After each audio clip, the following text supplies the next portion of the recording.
Cuando Felipe Garrido escuchaba las aventuras del Quijote que su padre le contaba de niño, pensaba que él las había inventado.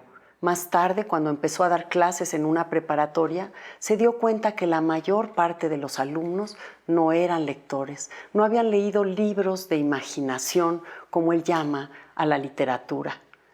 Estos dos desengaños han sido un motor fundamental para el escritor Felipe Garrido, también promotor de la lectura, miembro de la Academia Mexicana de la Lengua Española y ganador de numerosos premios, entre ellos el Javier Villaurrutia en el 2012 por su libro de cuentos Conjuros. Vamos a platicar con él hoy aquí en Palabra de Autor, en este imprescindible espacio de libros, la librería Miguel Ángel Porrúa, que alguna vez fue el emblemático Café de la Amargura en San Ángel.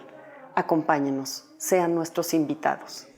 La librería Miguel Ángel Porrúa, que había sido abierta en la calle de Donceles en 1978, hace más de 20 años que se trasladó al barrio de San Ángel. Ahora se encuentra, como escribió el escritor Andrés Enestrosa, en Amargura número 4, calle plena de vejeces, empedrada, en el precioso Álvaro Obregón, aunque a mí más me plazca llamarle, con su antiguo precioso nombre, sonoro y evocador, barrio de San Jacinto, Tenanitla.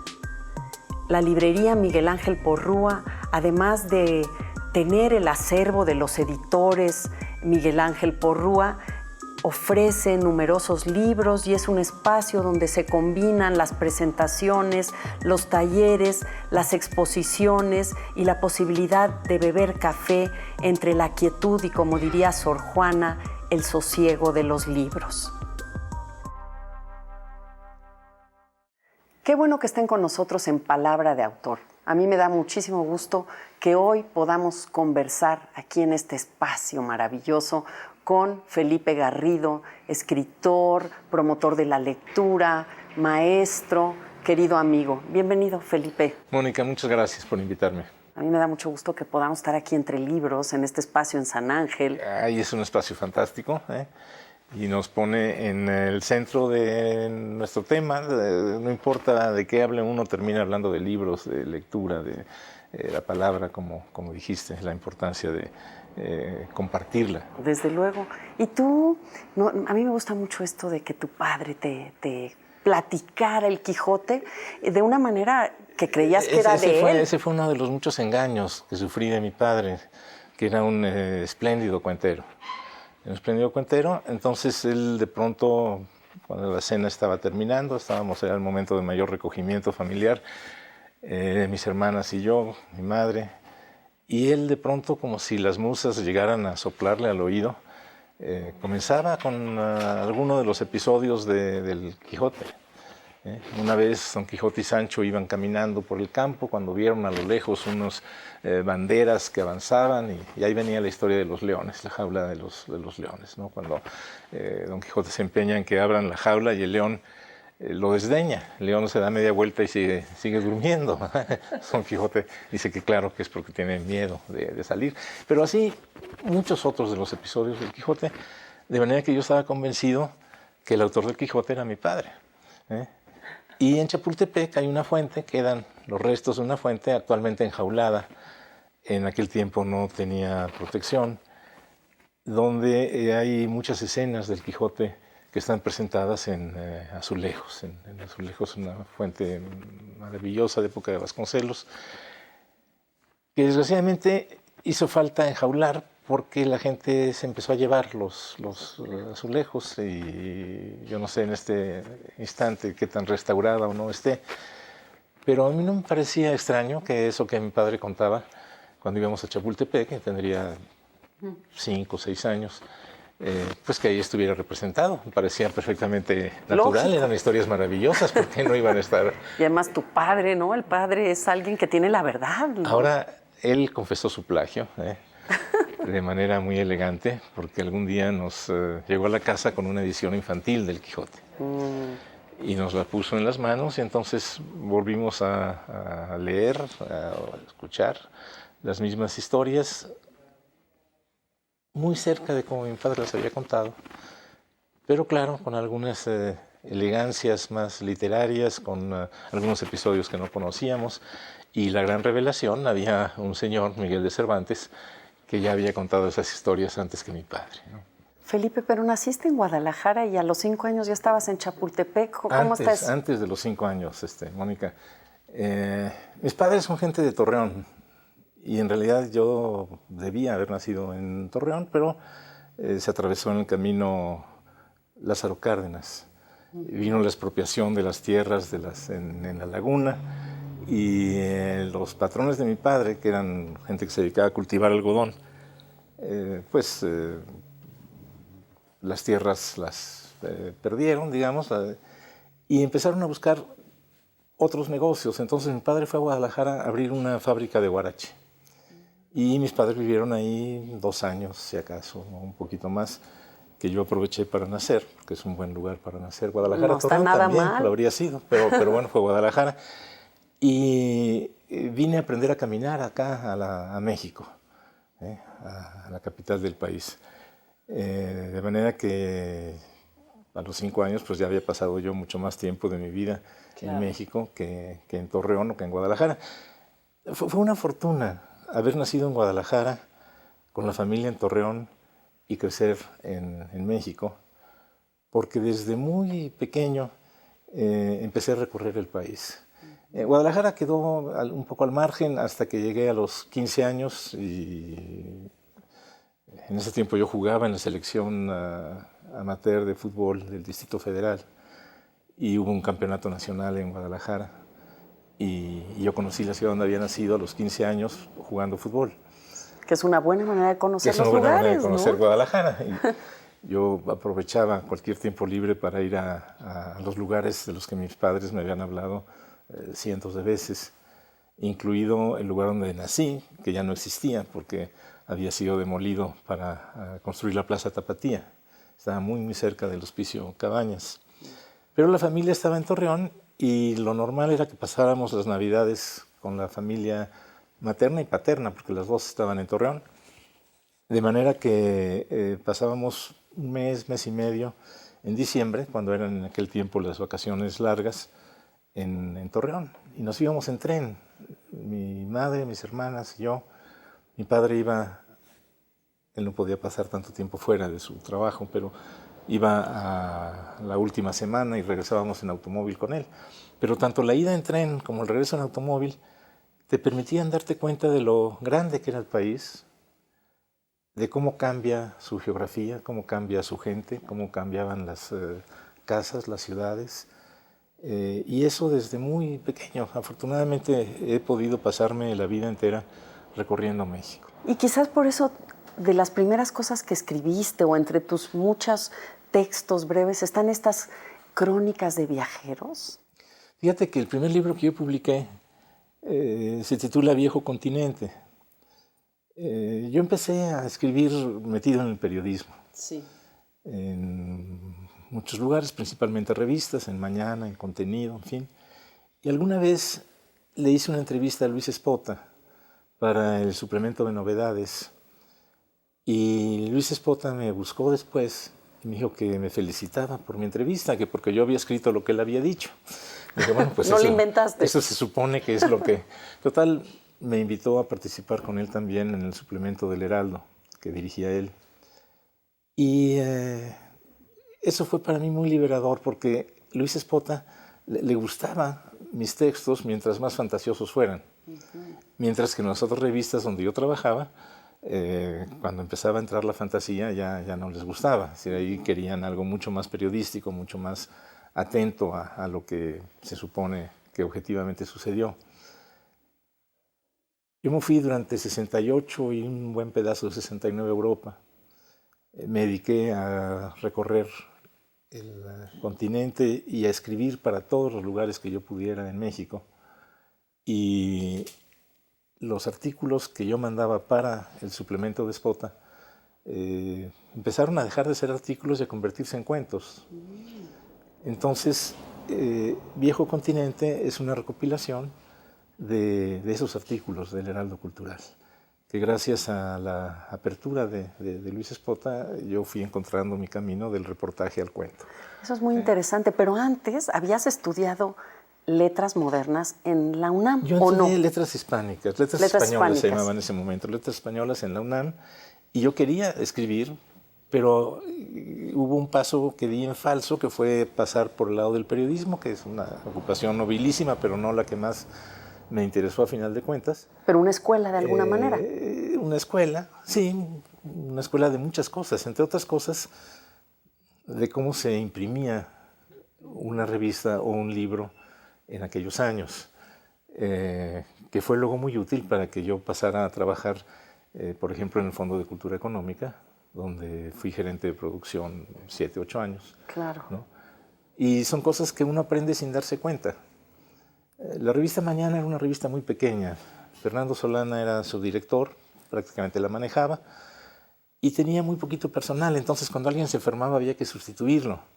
Y yo estaba dispuesto a sustituir al que fuera. Se enfermó el diseñador, bueno, yo diseño, no hay problema. Y yo diseñaba unos números de la revista, apoyándome, por supuesto, en el trabajo que había hecho el diseñador durante años.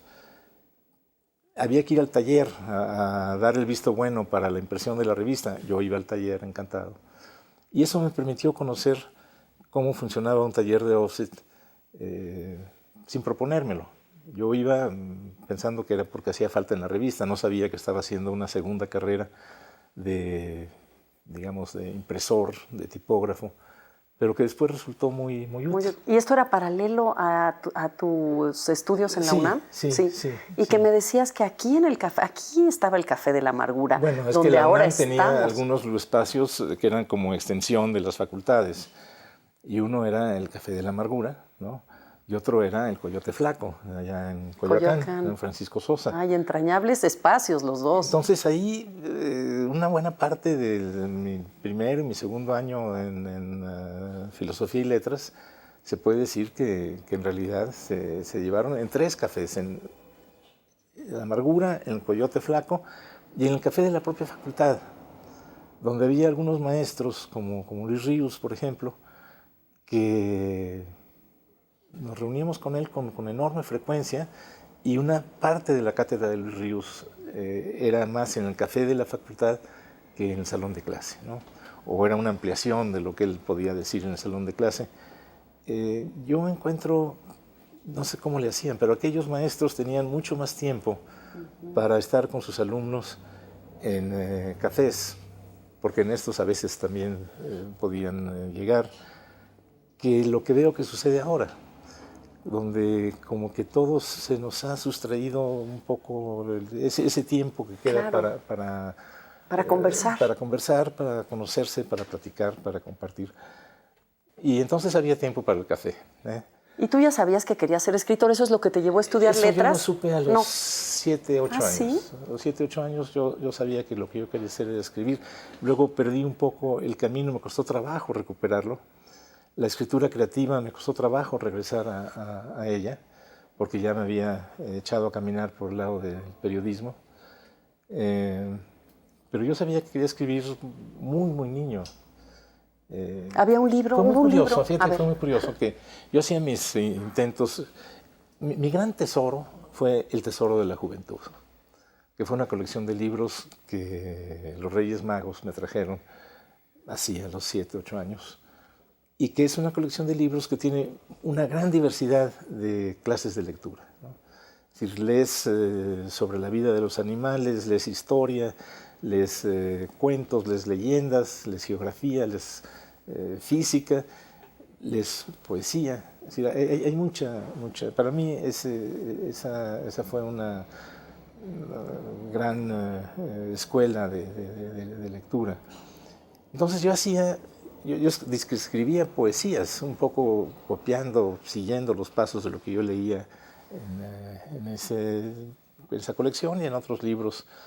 Mi padre tenía una pequeña biblioteca y afortunadamente cualquier pretexto era bueno para que te regalara algún libro, o todavía mejor, para que fueras con él a una librería.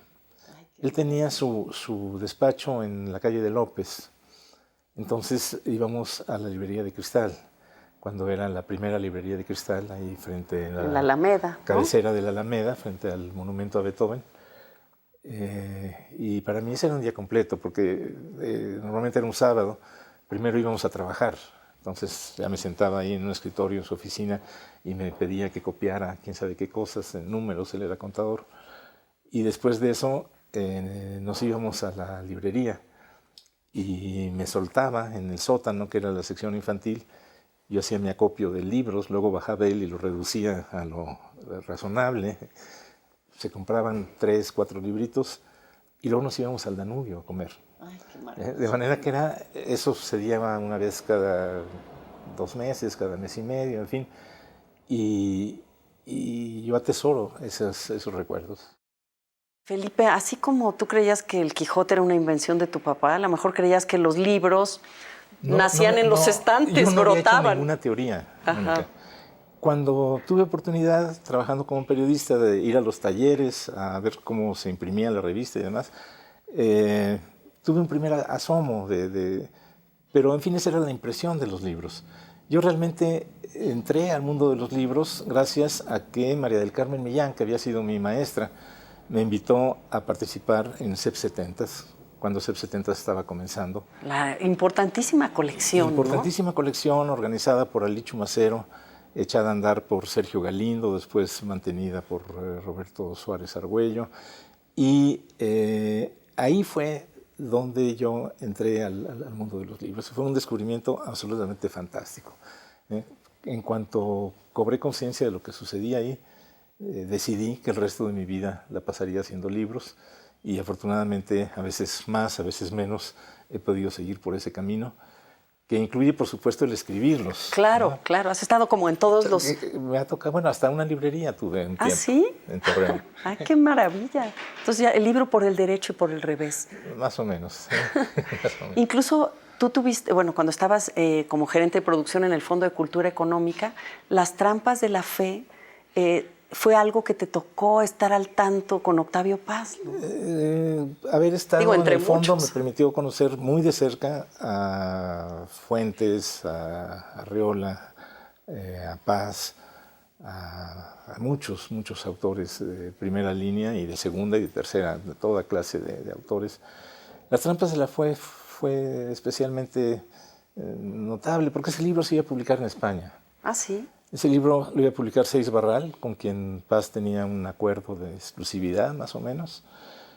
Y José Luis Martínez, que dirigía el fondo, hizo todo lo que hizo falta para que el libro se publicara simultáneamente en México. O sea, el libro apareció al mismo tiempo en Seix Barral y en el fondo.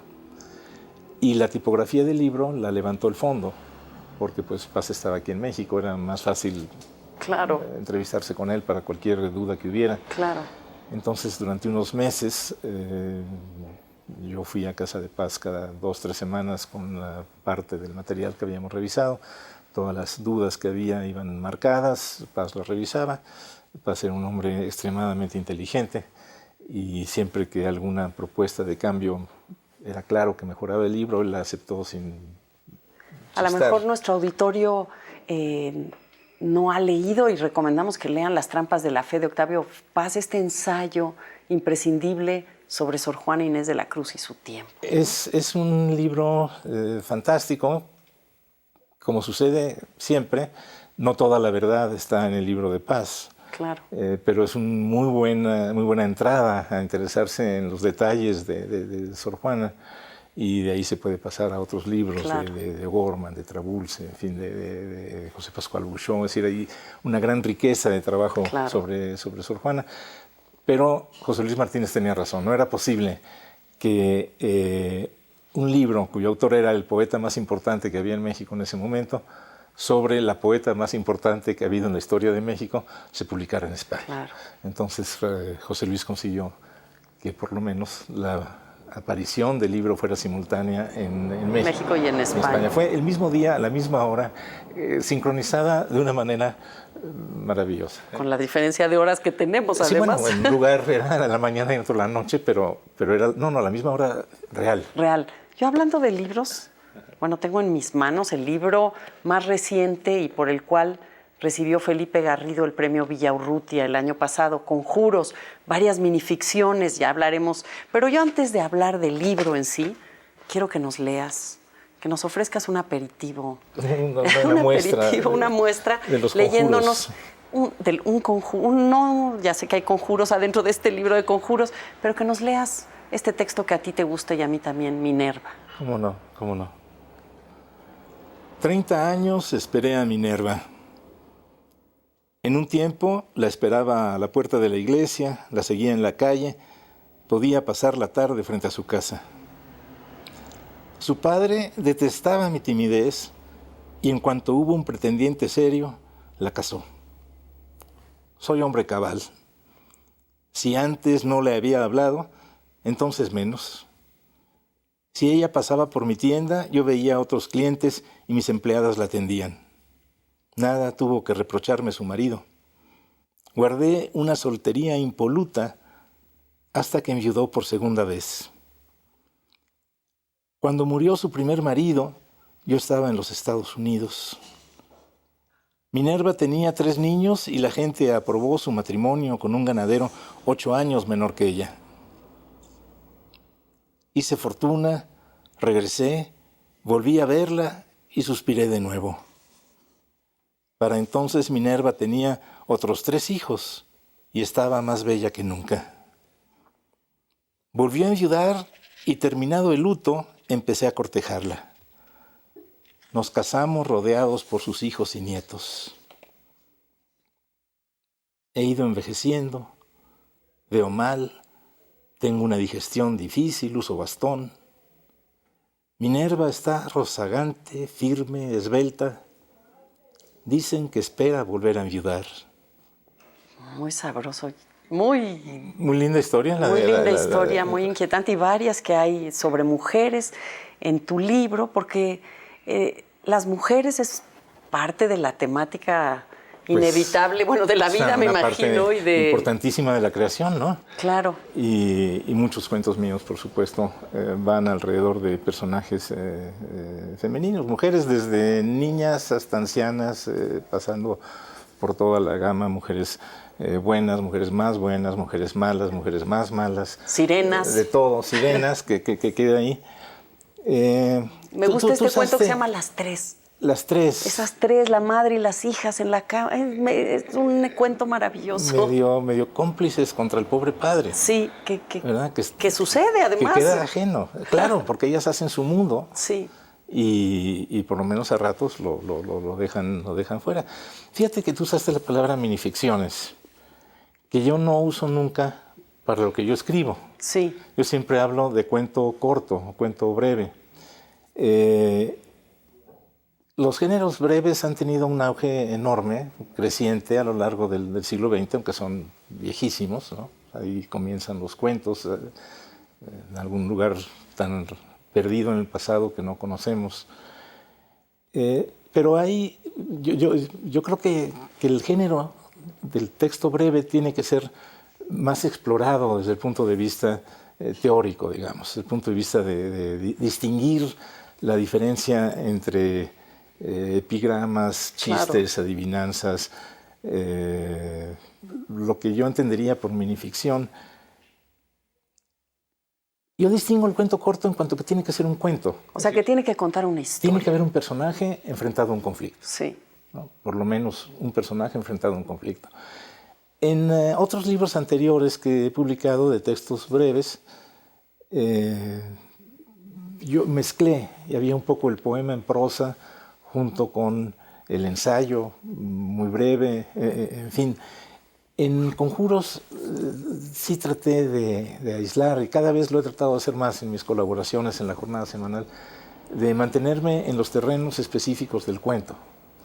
Es decir, no caer en el poema en prosa, que es una tentación, claro, grandísima, o si lo hago, mantenerlo separado de lo que es el cuento, ¿no? Y de hecho habías empezado con La Musa y el Garabato en sábado durante años, ¿no? Y luego Mentiras Transparentes, que es un gran título. Mentiras Transparentes, que es la jornada semanal. Lo que escribo ahora. Sí, yo empecé en 84, o sea, yo empecé a publicar La Musa y el Garabato gracias a la generosidad de Huberto Batis, en Sábado, el suplemento de 1+1 en 1984.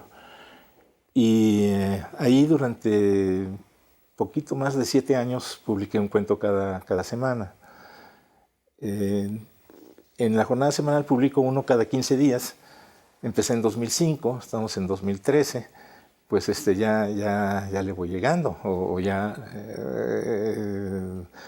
Yo no sé por qué suspendí la música del garabato, en realidad podía haberla continuado. A lo mejor se fue la musa, o ¿qué pasó con la musa? No se te ha ido la musa. No, afortunadamente no.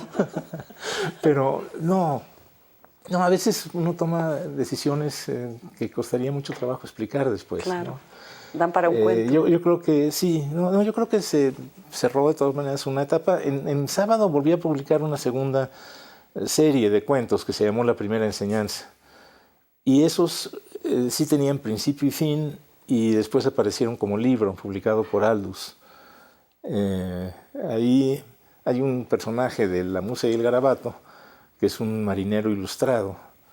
Hay un marinero y un profesor que dialogan en una cantina sobre sirenas, porque el profesor está buscando una sirena. Bueno, ya la encontró. Y el marinero tiene una ilusión, entonces cada quien está con su personaje. Ese marinero se fue, pasó muchos años fuera y regresa con una indigestión de doctrinas esotéricas y comienza a predicar desde la cantina del pueblo, en la isla. Y esa es la primera enseñanza. La primera enseñanza son lo que sucede con el marinero en la cantina. Y esos cuentos, que también son cuentos cortos, sí van siguiendo una historia entre todos ellos y forman la historia de ese regreso del marinero, su encuentro con Elizabeth Antunes III, una dinastía de mujeres muy bellas en la isla.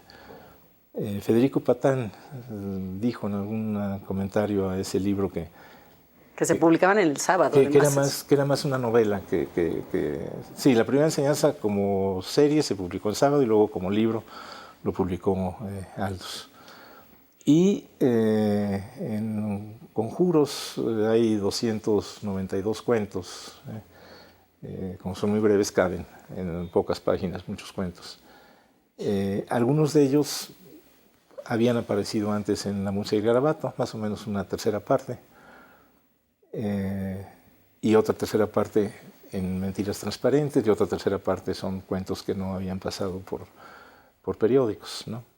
A mí me da mucha curiosidad, Felipe, ¿cómo es? Tú has visitado varios géneros, el ensayo, la crónica, la novela, la opinión, pero empezaste escribiendo, publicando, tengo entendido, cuentos más largos que fueron haciéndose más breves.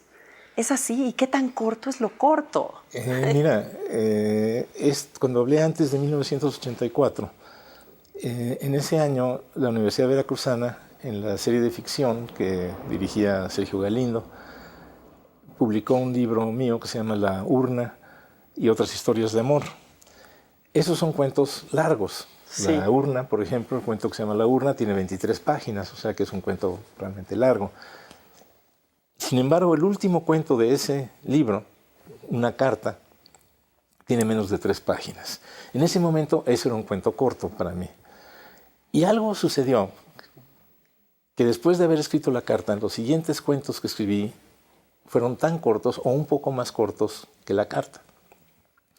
Cuando yo tenía 8 o 9 cuentos de esas dimensiones y no sabía muy bien qué hacer con ellas, se los llevé a Huberto Batis. Y él me dijo, pues vamos a publicarlos uno por semana. Y él y yo pensábamos que eran 9 cuentos y ya. Claro. Sin embargo, mientras esos cuentos aparecían, yo seguía escribiendo otros. Y, como ya dije, La Musa y el Garabato llegó a sobrevivir durante 7 años. ¿Pero qué quiere decir? ¿Que puedes escribir un cuento a la semana? ¿Se puede escribir un cuento corto diario? Yo diría que sí. Sí. Que hay días que no vas a poder escribir nada. Y hay días que vas a escribir 2 o 3. Estos cuentos para mí siempre comienzan por el final. Lo primero que conozco de una historia es cómo va a terminar. Y luego tengo que ver qué antecedentes necesita para llegar a ese fin. ¿Y el título es lo último, como una cereza? El título no debe vender el cuento. Ajá. el título no debe vender el cuento. Hay cuentos cortos que si pones un mal título ya no hace falta leerlos. Con leer el título y la primera línea ya te enteraste de todo, ya para qué lo lees, ¿no? Entonces hay un título tentativo con el que empiezas a trabajar y finalmente ese título fácilmente puede cambiar. Los cuentos que estoy escribiendo ahora en este sentido, los cuentos cortos, los de la jornada semanal, donde quienes me dan hospitalidad son Hugo Gutiérrez Vega y Francisco Torres Córdoba, esos tienen 1000 caracteres. Cuando he retomado algunos de esos cuentos para publicarlos en otro lugar, por ejemplo en Conjuros, los he liberado de esa especie de obligación y algunos, la mayoría, se han acortado un poquito y algunos han crecido un poco, pero en fin, lo de la jornada es un chiste privado entre mis editores y yo y nos mantenemos en los 1000 caracteres contando el título del cuento. Entonces, un cuento corto ahorita para mí es eso, de 1000 caracteres o menos. La carta, cuando lo escribí, una carta, actualmente no sería un cuento corto, sería un cuento bastante largo. Claro. Pero en ese momento, ese fue mi primer cuento corto. Entonces, ¿tú te sientes bien con este aliento, con este ritmo? ¿Será porque te gusta caminar y también tiene que ver con la caminata? No sé, fíjate que lo que estoy escribiendo en este momento es un libro con 4 o 5 cuentos largos. Okay. Cuentos largos sobre adolescentes, todos ellos, o preadolescentes, son los protagonistas de estos cuentos. Y estoy cerca de terminarlo, espero terminarlo en unas cuantas semanas. Como un ejercicio muy consciente para escribir en otro espacio, ¿no? Es decir, claro. no estar tan sujeto a esta especie de molde, ¿verdad? Casi siempre una historia anda en la cabeza durante varios meses y son 4 o 5 historias que le estás dando la vuelta. Al momento en que la escribes a veces parece como que fuera todo tan sencillo, que claro, puedes escribir 3 cuentos cortos si quieres al día. Yo creo que se podría mantener un ritmo muy, prácticamente de un cuento diario, no sé por cuánto tiempo se podría mantener. No quiere decir que escribirías un cuento cada día, sino que en un día afortunado tendrías 3 o 4 y días en que no puedes escribir. ¿Tú escribes a mano? Porque yo sé que te gustan mucho las plumas. Yo escribo muchas veces a mano, sí. Y por ejemplo, la primera versión, digamos. La primera versión y luego ya... O el principio. Sí. Y luego, ya que vas encarrerado, sí puedo pasar a la computadora. ¿Y te gusta trabajar en un lugar privado? ¿Da igual? En uno de mis primeros trabajos fue en Ovaciones de la Tarde, allá por Marina Nacional. Yo entraba a trabajar a las 10 de la mañana y el periódico tenía que estar en la calle mientras más temprano mejor, después de la 1:30, las 2, pero mientras más temprano mejor porque se les ganaba la salida a otros periódicos vespertinos. Mi trabajo era muy sencillo, yo tenía que revisar la primera página, era la única página del periódico que se revisaba, ortografía, puntuación, en fin, y escribía 2 secciones, los horóscopos y las cartas de los lectores. Ah, ¿tú hacías eso? Yo hacía esas 2 secciones, eran realmente como cuentos. Sí, sí, claro. Y esa redacción, estamos hablando de cuando se escribía con máquinas mecánicas, en esa redacción había 8 o 9 periodistas terminando sus notas a la mayor velocidad posible porque tenían que entregarlas a tiempo y porque si alguien se atrasaba quizás lo dejaban fuera y quiere decir que no le iban a pagar ese día. Había además niños que entraban a vender tortas y a dar grasa a los zapatos y había 2 o 3 radios en estaciones diferentes. Y yo creí que así era el lugar de trabajo de cualquier gente y fue una fortuna porque en realidad puedo trabajar en cualquier lado. Y tenemos aquí un montón de libros y son libros que se publicaron el año pasado, 2012.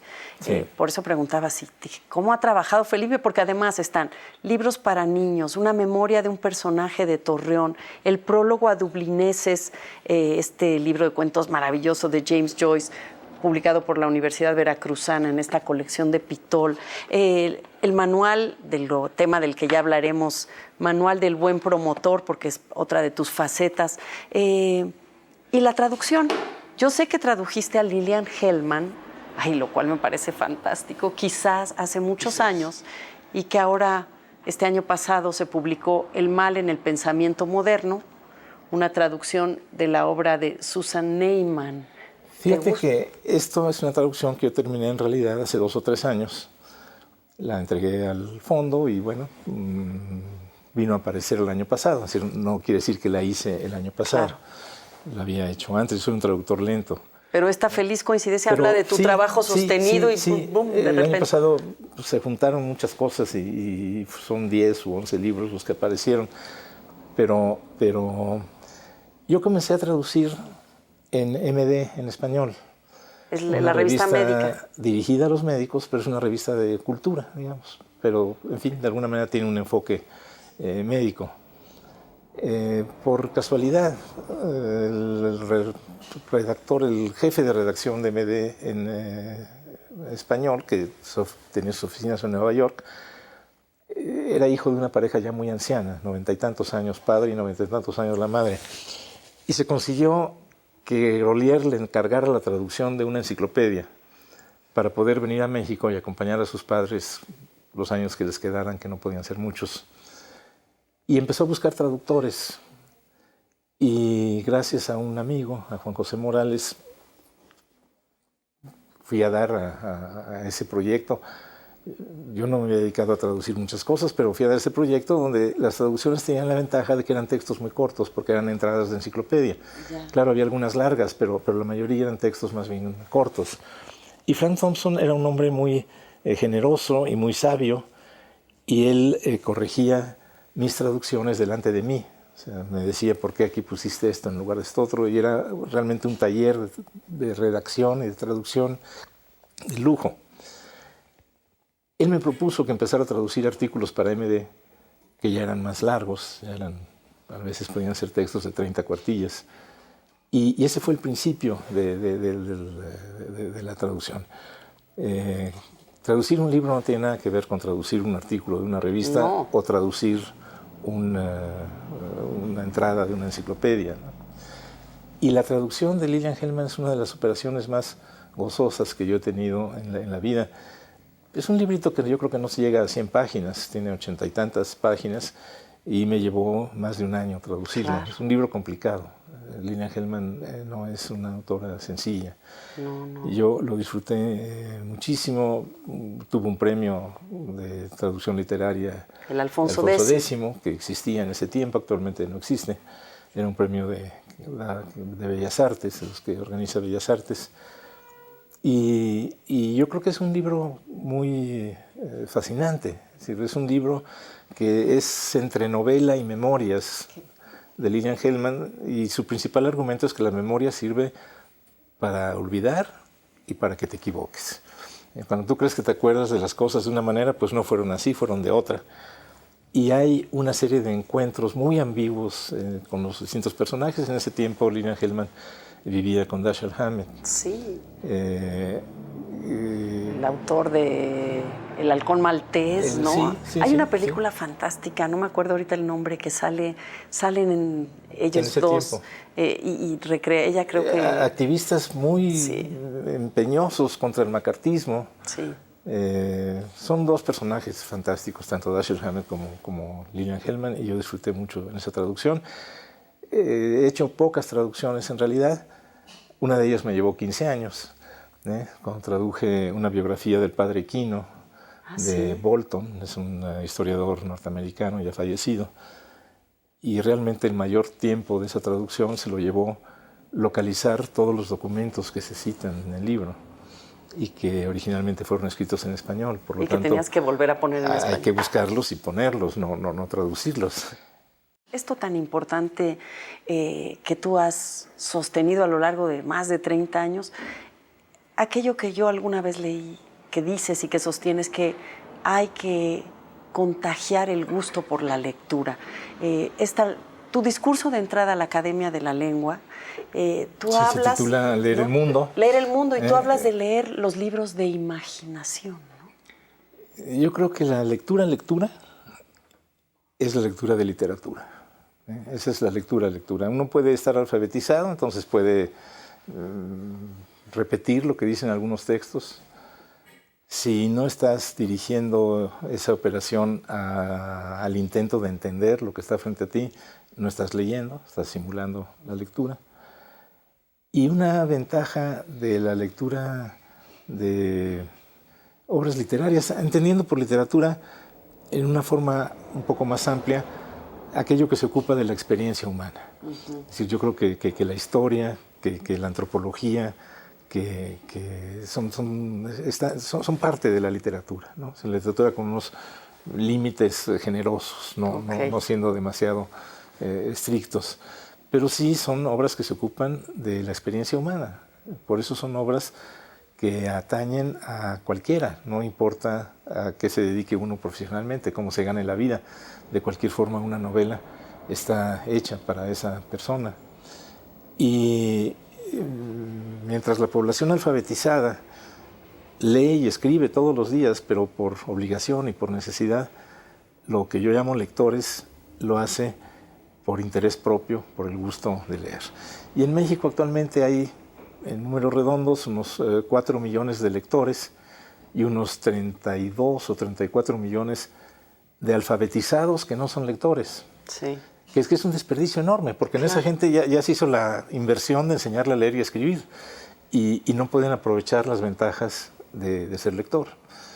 Usan la escritura y la lectura para trabajar, para estudiar en sus oficinas, en sus escuelas, pero no para crecer personalmente. Entonces hay un desperdicio grande que más nos vale que corrijamos, y que nunca alcanzaremos a corregir mientras no sea una tarea esencial de la escuela. Claro. Y para eso es la escuela, para eso es la casa también, pero sabemos que si estuviéramos atenidos a lo que se puede hacer en la casa, es poco.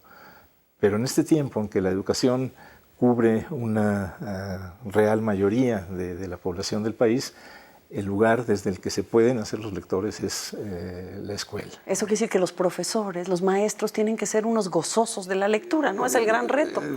Yo digo que educación de calidad comienza por tener maestros lectores. No por meter aparatos a las aulas, claro, sino por tener maestros lectores. Es decir, tener mejores maestros, que desde mi perspectiva significa, antes que ninguna otra cosa, maestros lectores, maestros que insensiblemente contagien ese gusto, porque si no, ¿qué van a contagiar si no existe ese gusto, ¿no? Es una mentira si dices, chicos, lean, ¿verdad? Y tú o no si los pones a sientes... leer algo que tú no has leído. Claro. Que esa es una gran trampa en la que caemos los maestros muchas veces. Hay libros que se recomiendan por prestigio, porque el autor es muy importante, porque la obra lleva 2 milenios publicándose, pero en realidad no la conocemos, porque no la hemos leído. Y entonces estamos desarmados frente a los alumnos, no sabemos cómo incitar su interés en la lectura. Y cuando estás hablando de alumnos, estás refiriéndote a niños y a jóvenes. De preescolar a posgrado. Claro. Sí, de preescolar a posgrado. No hay ningún nivel donde tú puedas decir, ya no tengo nada que hacer sobre lectura, ¿no? Sí. El programa de formación de lectores que dirijo en la Universidad Veracruzana es una muestra de que el nivel universitario necesita también el trabajo de promoción de lectura, y no nada más los alumnos. Es decir, ese programa va dirigido a maestros, bibliotecarios, funcionarios, trabajadores y alumnos también.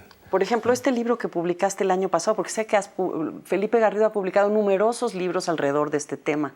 Manual del Buen Promotor, una guía para promover la lectura y escritura, publicado por Conaculta. Imagino que es una de estas guías que permite formarse a maestros. Fíjate que este libro sale de una experiencia muy directa con salas de lectura y con el programa Alas y Raíces. Alas y Raíces publicó una colección de 30 libros de entrada, luego siguió creciendo, dirigidos 10 a niños, digamos, de preescolar, 10 a niños de primaria y 10 a adolescentes. Y durante casi un año yo fui presentando esta biblioteca en distintas ciudades del país, dialogando con la gente encargada de salas de lectura, con bibliotecarios, con maestros, y de esa experiencia sale este manual del buen promotor. Es el primero de mis libros, lo digo con un poco de vergüenza, en donde le doy a la escritura la importancia que creo que tiene, que es tan grande o más que la de la mera lectura, ¿no? Sí, es como la otra cara de la misma moneda. Es la otra cara de la moneda, claro. Es absurdo formar lectores que no escriban. Lo más importante de un lector es que la lectura te lleva a la escritura. Es decir, en algún momento quieres decir lo que piensas o lo que sabes o lo que deseas, ¿no? Entonces, esa es otro cambio importante en este libro, es que yo creo que hemos abusado de la idea de que la lectura tiene que ser absolutamente por placer. Yo creo que no. Yo creo que hay ciertos momentos en que hay que incluir cierta dosis de obligatoriedad. Y Germán Dehesa, que fue un gran maestro de literatura, tenía un método que a mí me parece maravilloso. Germán dejaba que sus alumnos escogieran de una lista de más o menos 100 títulos qué libro querían leer.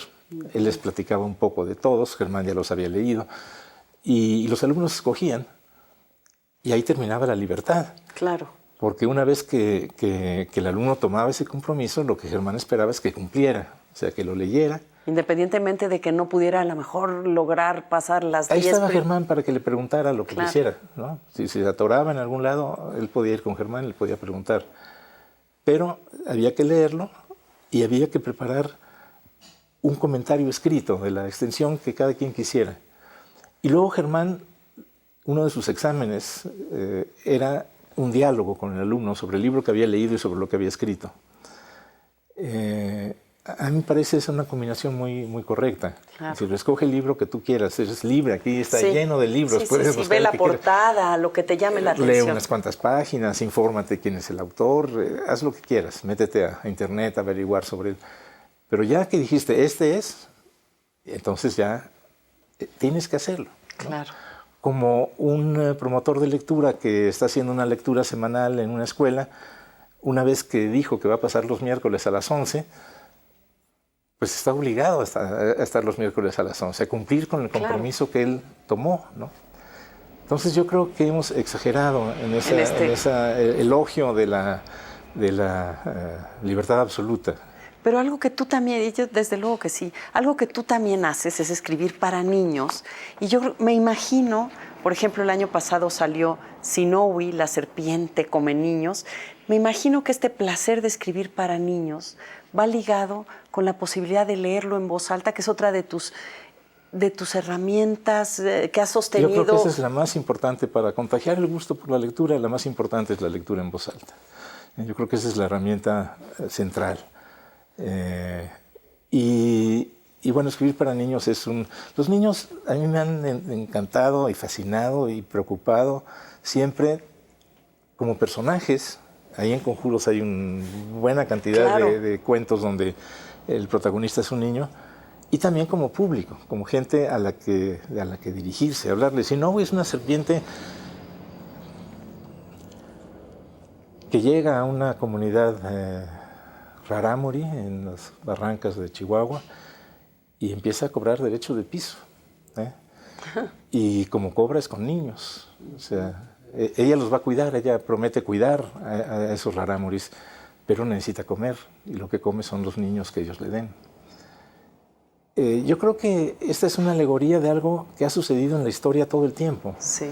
Nosotros entregamos a nuestros hijos a distintas clases de serpientes, ¿no? Es decir, a las drogas, a la guerra, al crimen organizado, por supuesto, en antros y en muchos otros lugares. La humanidad se ha dedicado a entregar sus hijos a serpientes que la han obligado a esto y no los ha sabido defender nunca. Este es un cuento que en este momento puede tener esa lectura, pero surge de una leyenda rarámuri centenaria, por lo menos, no sé si milenaria, pero por lo menos centenaria. Entonces, en la literatura para niños se puede estar hablando de cosas bastante serias. Pues yo te felicito, Felipe. Nos quedamos como que a medias aquí con todo lo que habría que decir, pero se nos acaba el tiempo, ¿no? La conversación.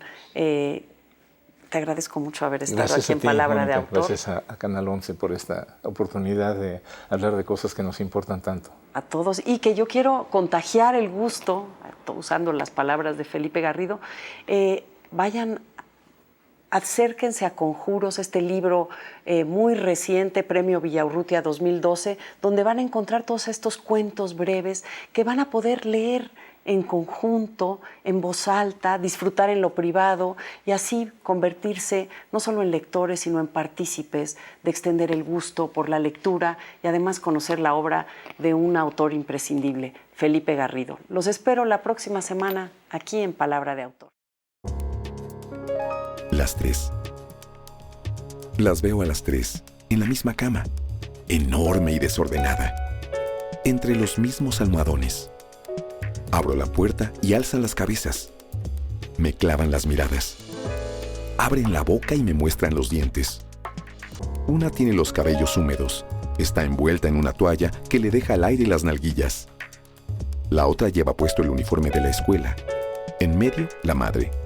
El cabello revuelto, las mangas a los codos, las piernas en flor de loto bajo la falda amplísima, un libro en el regazo. Las niñas protestan. Me invitan con los ojos y me rechazan con manos y piernas. Endurecen la mirada y le encadenan el cuello con los bracitos resueltos. «Vete, malo», me grita una, sin importarle que la toalla le resbale. Estamos leyendo, quiere explicar la otra. La madre las cubre con los brazos. Las 3 se estrechan, un solo cuerpo, un solo misterio. Las 3 me miran ajenas, distantes, inalcanzables. Desde el pasillo las oigo reír.